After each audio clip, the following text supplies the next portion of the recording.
What's up, guys? Today I'll be sharing my thoughts on a historical fiction book that I read. So, I realized I wasn't really very well versed in the Mexican American War, which is unfortunate. I actually had the opportunity to live in Mexico about 12, 13 years ago for about 2.5 years. And though we did see a few historical sites that talked about that conflict, I still wasn't very well informed on it. And I decided to find some reading material on that conflict, and I found a book by Jeff Shaara called Gone for Soldiers. Now, I'd already read one of Jeff Shaara's books called Gods and Generals, and that will be a future video topic. I was not impressed. And I felt a little reluctant to read another one of his books, but I decided, why not? Perhaps his writing's improved. It did not. His writing, in fact, got worse. So, the writing style that Shaara utilizes is something he picked up from his father. His father wrote a fascinating book on the Battle of Gettysburg called The Killer Angels that follows the perspective of different generals, and it really works for a limited scope of time, focusing on a single battle. That writing style works well for that. But Shaara has utilized that in his books that cover entire wars or very long periods of a conflict, and that writing style does not work. It drags on, and it reaches a point where you really need to be well versed in the context of what the historical figures are witnessing to really kind of personify their journey. And so this book covers almost the entirety of the Mexican-American War. And at first you might be intrigued because you might think, oh, well, maybe that type of writing style will make this more interesting. Maybe it'll show us the perspective of both sides. And it really does not do that. And even less so, it does not show you both perspectives. That's part of the reason that The Killer Angels was interesting. It showed the point of view of the Confederacy and the Union.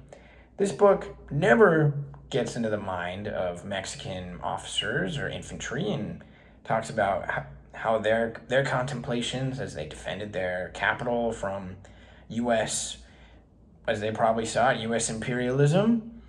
No, there's none of that. And in fact, if it ever goes to the Mexican perspective, it's only to make General Santa Anna appear like a Disney cartoon villain. This is the most one-sided account of the Mexican-American War that I have ever heard of, ever read, and it's really unfortunate because that conflict was much less black and white than other conflicts that the United States has been involved in. This is one of those gray conflicts, like the Spanish-American War or the U.S.-Filipino War or a number of other conflicts, right?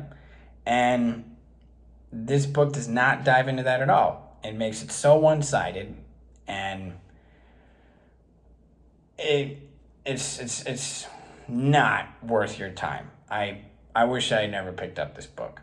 And look here, as someone that has lived in Mexico and the United States and experienced both countries, I firmly believe that the United States should have annexed all of Mexico after that war. Both countries would have been benefited in the long term, and we wouldn't have to deal with all this conflict between cultures. They would have been more blended together. There wouldn't be this enormous issue of illegal immigration today. If all of Mexico were part of the United States, everyone would have been happier. I'm certain that I'm making up statistics, but a number of people living in Mexico today would give their right arm to be part of the United States. Why do you think so many of them are coming here, legally or illegally, right? But even knowing my thoughts on this issue, I recognize U.S. propaganda when I see it, and that's exactly what this book is. It is nothing, there's nothing of substance offered. It's boring. The writing just drags on.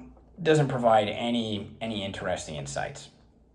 I was really hoping for some real knowledge on this conflict, and I just got a single focused story. And the writing's no good. The battles are not interesting. Oh, it's unfortunate. It really goes to show that conflicts that were difficult to justify at the time, that had not the most justifiable of motivations, are often overlooked. And I think the result of that is that history has a tendency to rhyme. If we don't learn from previous conflicts, then we're bound to repeat them. And since this book offers no compelling insight into the perspective of both sides of the conflict, I cannot recommend it, and I would have to give this book a C-.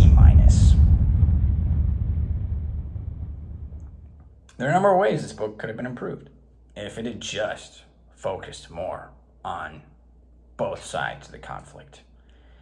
The writing style, as I mentioned, is a bit presumptuous. Who does Shaara think he is to give us the monologuing thoughts of historical figures over an entire war? I can get behind a battle, but a whole war? Come on, it's a bit presumptuous. It feels forced and vain. And maybe if the book had focused on, I'm sure, just the conquest of the Mexican capital, of Mexico City and DF, that could have been a whole book in of itself. But that's not what we have here, and I cannot recommend this book. I'll be doing future videos on Shaara's work, and it's nothing very positive. All right. Those are my thoughts. Until next time.